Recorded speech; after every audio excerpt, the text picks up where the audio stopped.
Hello students, आज हम शुरू करते हैं नया चैप्टर नंबर 10, निश्चित समाकलन, डिफाइनाइट इंटीग्रल्स। अब इसको निश्चित समाकलन क्यों कहा, डिफाइनाइट क्यों कहा, वो देखेंगे। अब यहाँ हम दो बातें पढ़ेंगे, दो टॉपिक होंगे अपने इसमें। एक तो होगा इसमें योग की सीमा के रूप में निश्चित समाकलन, definite integral as the limit of a sum. इसको हम प्रथम सिद्धांत से समाकलन भी बोलते हैं, इंटीग्रेशन बाय फर्स्ट प्रिंसिपल, और इसी को हम एब इनिशियो मेथड भी बोलते हैं, आदितः विधि भी बोलते हैं। तीन नाम हो गए इसके। और सेकंड हम इसमें पढ़ेंगे कलन के आधारभूत प्रमेय, फंडामेंटल थ्योरम ऑफ कैलकुलस। ठीक है। अब देखो, जब हम समाकलन करते थे, हमने समाकलन सीखा भी चैप्टर नंबर 9 में। तो जब हमने समाकलन किया तो हमने उसमें एक कांस्टेंट c काम में लिया। यहाँ वो c क्या हो जाएगा, समाप्त हो जाएगा, उस c की कोई ना कोई वैल्यू आ जाएगी, और वैल्यू निश्चित हो जाएगी तो हम उसको क्या कहेंगे, निश्चित समाकलन। देखो कैसे होगा। कोई फंक्शन है, कोई फलन है f(x),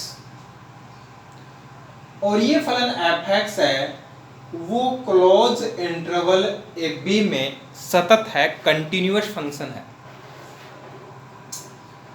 तब इस इंटरवल में इस फंक्शन का, इस फलन का जो इंटीग्रेशन होगा उसको हम इस प्रकार से लिखेंगे।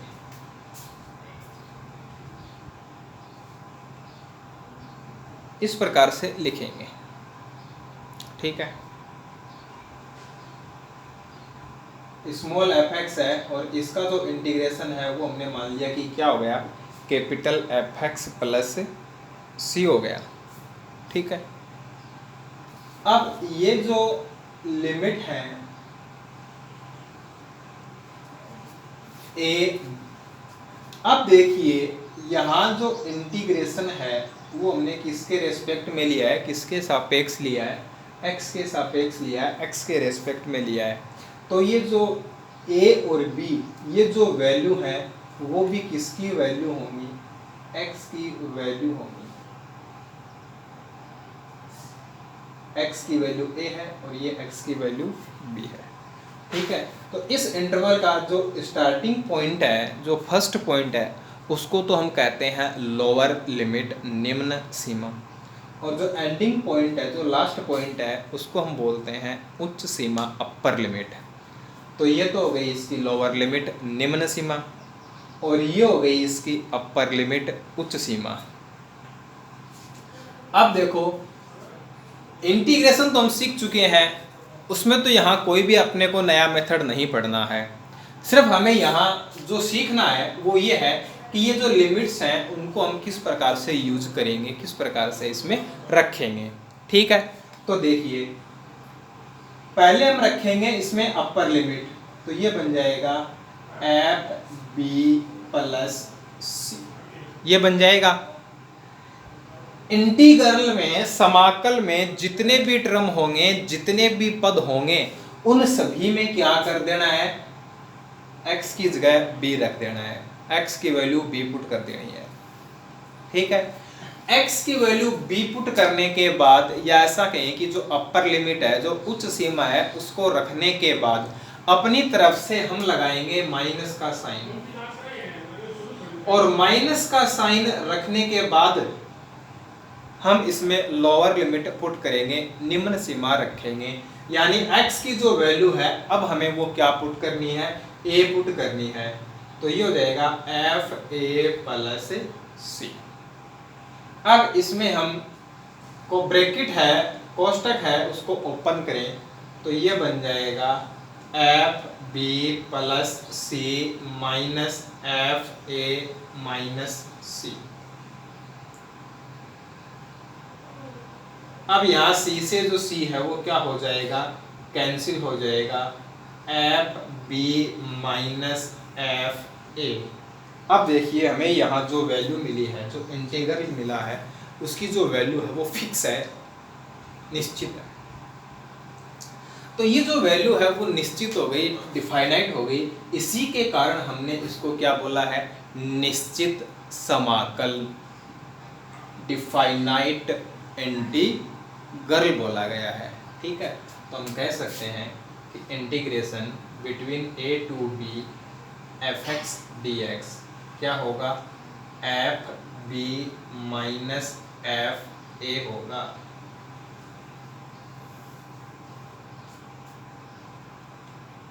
ठीक है, तो ये बात समझ में आ गई कि हम इसको निश्चित समाकलन क्यों बोलते हैं, डिफाइनाइट इंटीग्रल क्यों बोलते हैं। ठीक है, अब यहाँ जब हम निश्चित समाकलन के, डिफाइनाइट इंटीग्रल के क्वेश्चन सोल्व करेंगे तो वहाँ हमें सी नहीं लिखना है। ठीक है, जैसे हम एक एग्जांपल लेके इसको और अच्छे से समझें, एक एग्जांपल ले लेते हैं।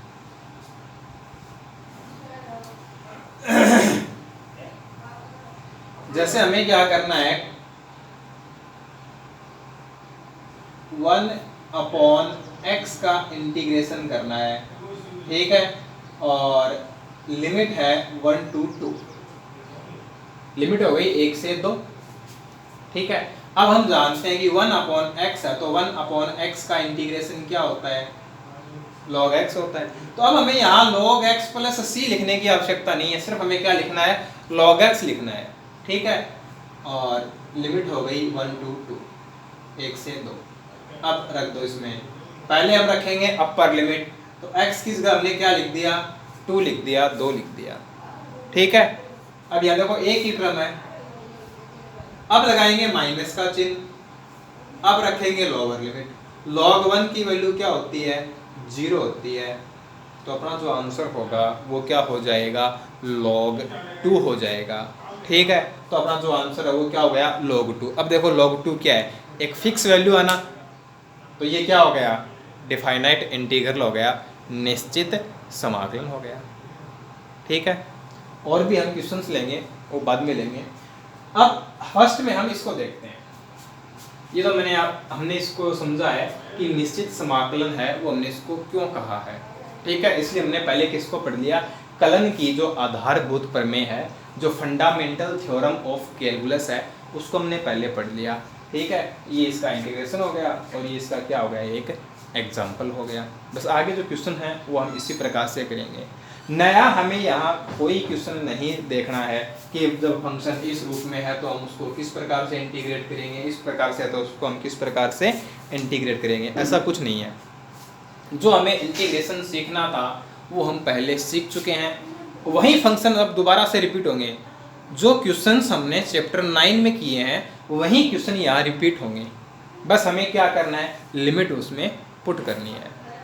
इसके बाद में हम पढ़ेंगे प्रॉपर्टीज ऑफ डिफाइनाइट इंटीग्रल्स, निश्चित समाकलन के गुण धर्म पढ़ेंगे।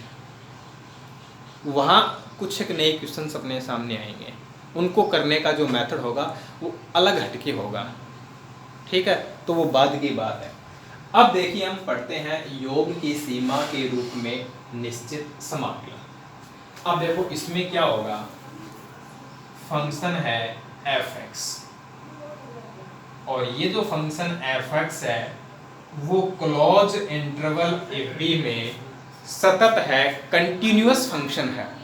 ठीक है, अब देखो ये एक इंटरवल है, ओपन इंटरवल हो चाहे क्लोज इंटरवल हो, उसकी लेंथ क्या होती है, उसकी लंबाई क्या होती है।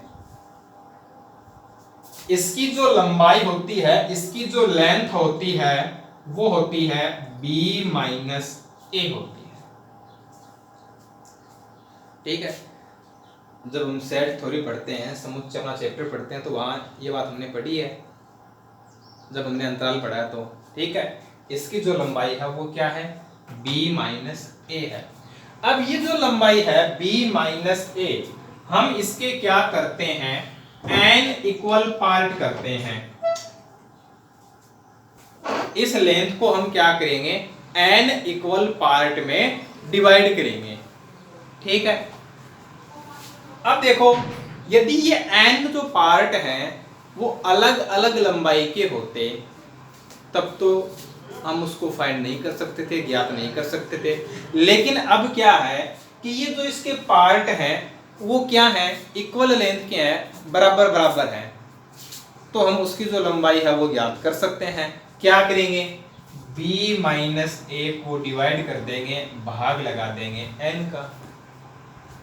ये तो है भाई, अपने पास ये मान लो कि 100 मीटर लंबी रस्सी है, ठीक है, और हमें क्या करना है, उसके 10 इक्वल पार्ट करने हैं, उसे हमें 10 समान भागों में बांटना है। तो प्रत्येक भाग की ईच पार्ट की जो लेंथ होगी वो कितनी होगी, तो 100 में क्या करेंगे, 10 का भाग लगा देंगे ना, ये तो काम करते हैं।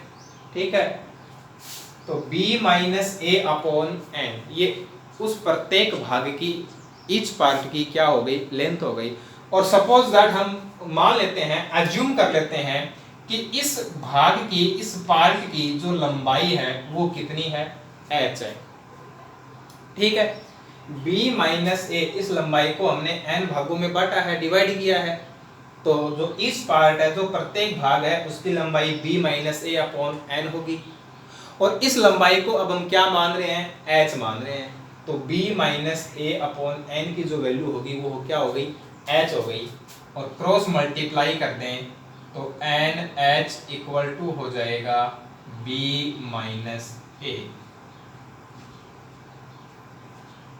एन एच इक्वल टू क्या हो गया, b माइनस ए हो गया। ठीक है, अब देखो सपोज दैट मान लो ये अपने ये लेंथ है, ठीक है, ये पॉइंट है A और ये पॉइंट है B। अब हमने इस प्रकार से इसके क्या किए हैं, पार्ट डिवाइड किए हैं। अब देखो ये जो लेंथ है वो क्या है, h है, ये जो लेंथ है वो कितनी है, h है। तो यहाँ ये जो पॉइंट होगा वो क्या बन जाएगा, a प्लस h बन जाएगा। ये जो पॉइंट होगा वो a प्लस 2h बन जाएगा। ये जो पॉइंट होगा a प्लस 3h बन जाएगा। यानी क्या होगा, इसमें h है वो जुड़ता जाएगा, h है वो ऐड होता जाएगा।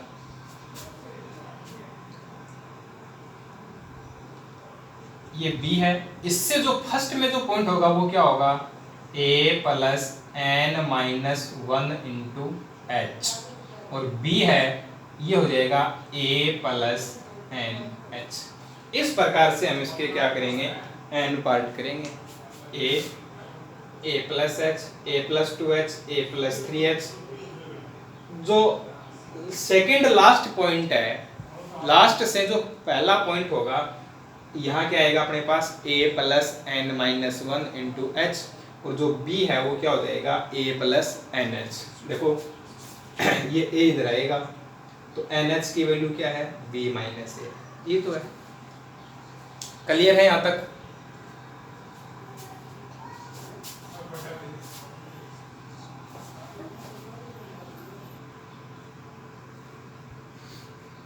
अब देखिए integration a to b fx dx, ये होगा limit h tends to 0 h into, अब यहां देखो, या तो हम a से शुरुआत कर सकते हैं, a से स्टार्ट कर सकते हैं, या फिर हम a प्लस h से भी ले सकते हैं। कितने पार्ट हैं, n। यदि हम a से लेंगे तो a plus n minus 1 into H तक आएगा, n तो पार्ट लेने हैं ना हमें, और a प्लस h से शुरुआत करेंगे तो a प्लस एन एच तक लेंगे, तो ये हो जाएगा F A plus H plus F A plus 2h dot dot plus F A plus n minus 1 into H. ये फॉर्मूला है योग की सीमा के रूप में या प्रथम सिद्धांत से, फर्स्ट प्रिंसिपल से इंटीग्रेशन फाइंड करने का। तो ये जो फॉर्मूला है वो हमें याद करना है। Integration a to b fx dx। हम पढ़ेंगे कलन की आधारभूत प्रमेय। हमने देखा भी है, एक एग्जाम्पल किया भी है, 1/x का इंटीग्रेशन किया था। वैसे भी ये हो सकता है, ठीक है। लेकिन यहाँ जो अपने को क्वेश्चन देगा उसमें यह है, हमें डायरेक्शन मिलेगा।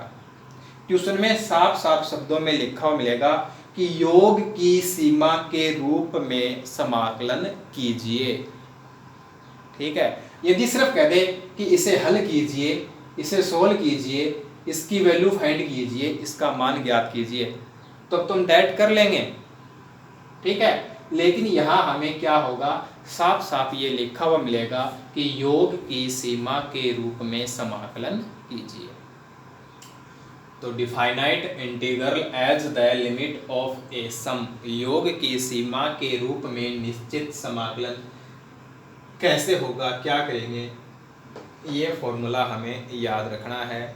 Limit a to b fx dx equal to limit h tends to 0 h into f a plus h plus f a plus 2h, और कहाँ तक होगा, up to f a plus n minus 1 into h, जहाँ ns की जो value होगी वो होगी b माइनस ए, ठीक है। ये जो बातें हैं ये सिर्फ हमने समझने के लिए लिखी हैं, इनसे हमें कोई सरोकार नहीं रहेगा। आगे हमें जो क्वेश्चन करने हैं उन क्वेश्चनों को करने के लिए हमें इन दो बातों का याद रहना बहुत ही जरूरी है, ठीक है। अब देखिए इसमें अपने कुछ बातें काम में आएंगी, हम उन्हें भी लिख लेते हैं। फर्स्ट में है sum of first n natural number, प्रथम n प्राकृत संख्याओं का योग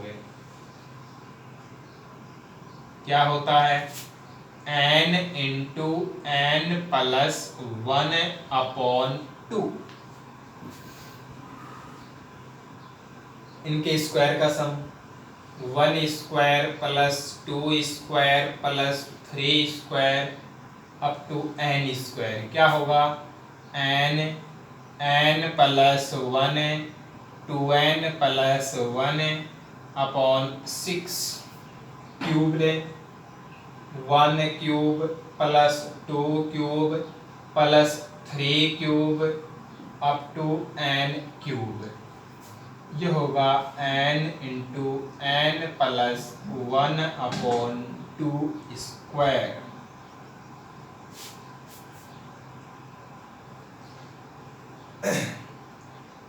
a plus A R plus A R square a into R power n minus 1, ये क्या है, ज्योमेट्रिक प्रोग्रेशन, गुणोत्तर श्रेणी, इसके n पदों का योग a into R power n minus 1/r-1।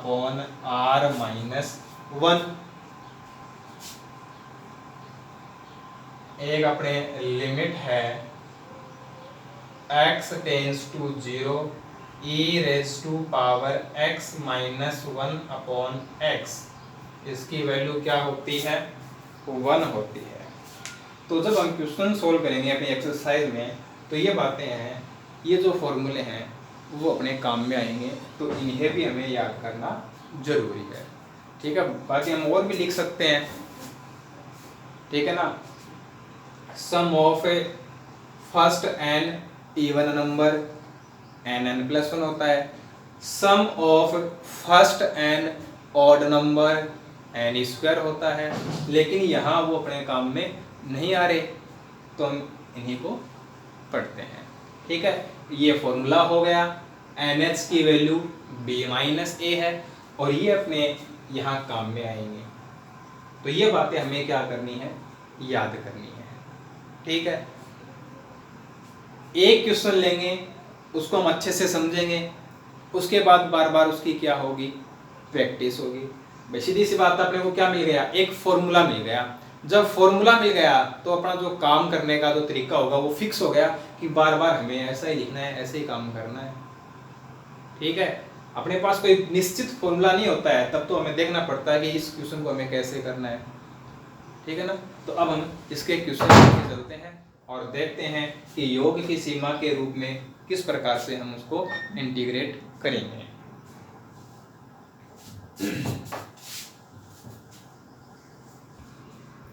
अब देखिए एग्जाम्पल है, लिमिट है 0 to 2, 0 से 2, इंटीग्रेशन है 2x + 1 और हमें ये लिखा हुआ मिलेगा कि योग की सीमा के रूप में कीजिए। ठीक है ना, अब देखो ध्यान से समझिए इसको। सबसे पहले हमें क्या करना है, a, b और fx इनको लिखना है। ठीक है, a की वैल्यू क्या है, लोअर लिमिट 0, b की वैल्यू क्या है, अपर लिमिट 2 और फंक्शन क्या है 2x + 1 है। ठीक है, अब NH की वैल्यू फाइंड कर लो। तो NH की वैल्यू क्या होती है, b - a होती है, तो 2 - 0 2 हो गई। अब हमें देखो फॉर्मूला याद करो, तो क्या चाहिए हमें, FA चाहिएगा, FA + H चाहिएगा, FA + 2H चाहिएगा ना। तो हम फाइंड कर लेते हैं FA, A की वैल्यू रखते हैं 0, तो F0 कैसे फाइंड करेंगे, जो हमारा फंक्शन है, जो फलन है, उसमें x की वैल्यू क्या पुट कर देंगे 0, तो x की जगह 0 रख दो, 2 0 से गुणा होगा 0 और +1 1, FA + H यानी 0 + H, 0 + H का मतलब हो गया H, FH, x की जगह h रख दो, 2h + 1 हो जाएगा। अब FA + 2h, अब देखो a की वैल्यू तो 0 है, तो डायरेक्ट क्या लिख सकते हैं इसको, F2h, 2 × 2h + 1, F3h क्या हो जाएगा, 2 × 3h और प्लस में क्या आ जाएगा 1 आ जाएगा। तो यहाँ हमें ज्यादा वैल्यू, ज्यादा मान लेने की आवश्यकता नहीं है, 3 मान है वो बहुत है। ठीक है, अब ये जो सीक्वेंस है, ये जो क्रम है वो क्या होगा, कंटिन्यू रहेगा और लास्ट की जो टर्म है वो लिख देते हैं FA + n - 1 × h क्या होगी, 2 × n - 1 × h + 1। हमने यहाँ 4 वैल्यू ले ली, 3 बहुत है। ठीक है, देखो 3 से कम लेंगे ना तो फिर क्या है कि हम अच्छे से आइडेंटिफाई नहीं कर पाएंगे, पहचान नहीं पाएंगे कि जो यहाँ पे श्रेणियां बनेंगी वो कैसे बनेंगी। ठीक है ना, इसके लिए यहाँ पे हमें कम से कम 3 टर्म तो लिखनी है। ठीक है, अब लिखो अपना फॉर्मूला कि limit a to b fx dx equal to limit h tends to 0 h into fa plus fa plus h plus fa plus 2h up to fa plus n minus 1 into h। ये अपना formula हो गया। अब इस फॉर्मूले के according क्या करना है, अपने को वैल्यू पुट करनी है, मान रखने हैं। तो देखिए limit 0 to 2x plus 1 dx equal to limit h tends to 0 h into fa1 plus fh 2h plus 1 bracket लगा लो जो अलग अलग वैल्यू है उनके, plus f2h 2 into 2h plus 1 plus 2 into 3h plus 1, 2 into n minus 1 into h plus 1। ठीक है, तो प्रत्येक क्वेश्चन में ये काम फिक्स रहेगा।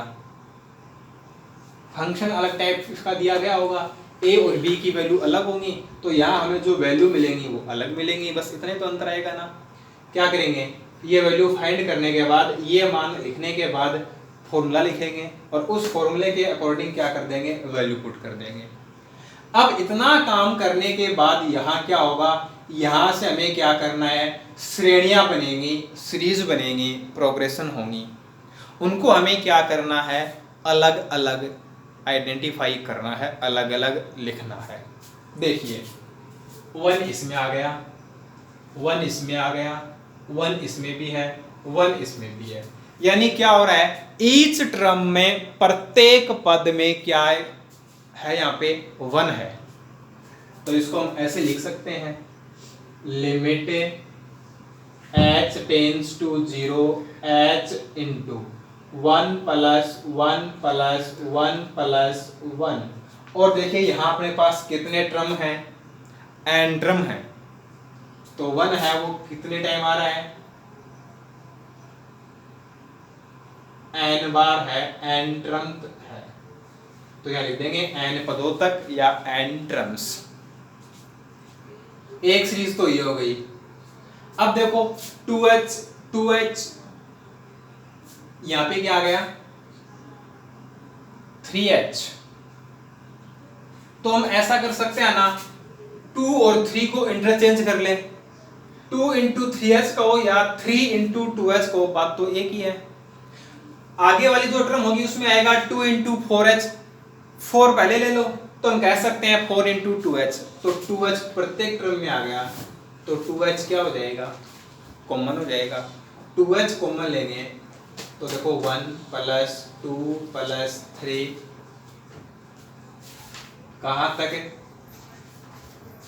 n माइनस 1 टर्म तक। चलो यहाँ हम ये ब्रैकेट यूज कर लेते हैं, ये आ गया। अब यहाँ तो हमने n लिखा और यहाँ हमने n माइनस 1 लिखा, ये कैसे हुआ, तो देखो ये जो पहली टर्म थी 1, इस 1 में 2h आ रहा है क्या, नहीं आ रहा, तो यहाँ से शुरुआत करते, यहाँ से हम इसको स्टार्ट करते, तो n टर्म थी अपने पास। अब जब हमने 2h को लिया है तो ये टर्म यूज हुई क्या, नहीं हुई, तो एक टर्म तो कम हो गई ना, और यहाँ से भी क्लियर हो रहा है n माइनस 1। ठीक है, अब देखिए 1 प्लस 1 प्लस 1 n टर्म तक क्या आएगी, इसकी वैल्यू n आएगी। ठीक है,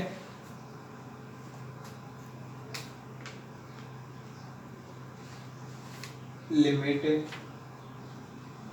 h tends to 0 h into n plus.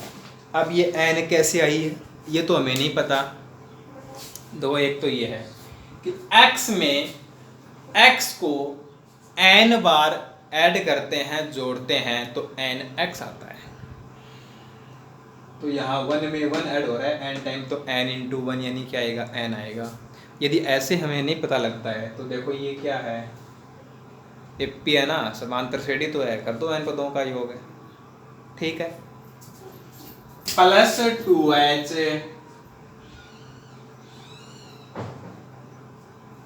अब ये क्या हो रहा है, देखो 1 प्लस 2 प्लस 3 योग हो रहा है, सम है किसका, नेचुरल नंबर का, प्राकृत संख्याओं का। कितने हैं, n माइनस 1 है, तो फॉर्मूला क्या है अपना, प्रथम n प्राकृत संख्याओं के योग का sum of first n natural number है, n into n plus 1 upon 2। अब देखो वो तो n के लिए है, अपने पास यहाँ कितने नंबर हैं, n माइनस 1 ही है, तो n की जगह में क्या पुट करना है, क्या रखना है, n माइनस 1, तो ये बन जाएगा n माइनस 1 अपॉन 2, ये बन जाएगा। ठीक है, तो जो यहाँ पे श्रेणियाँ बनी हमने उनको अलग अलग लिख दिया। अलग अलग लिखने के बाद उनका जो योग है वो क्या होगा हमने वो भी लिख दिया। इतना काम करने के बाद ये जो h है इस h को अंदर गुणा कर दो, अंदर मल्टीप्लाई कर दो। ये काम फिक्स है, प्रत्येक क्वेश्चन में हमें ये काम करना है। जो सीरीज बनी, जो श्रेणियां बनी, हमने उनको अलग अलग कर दिया।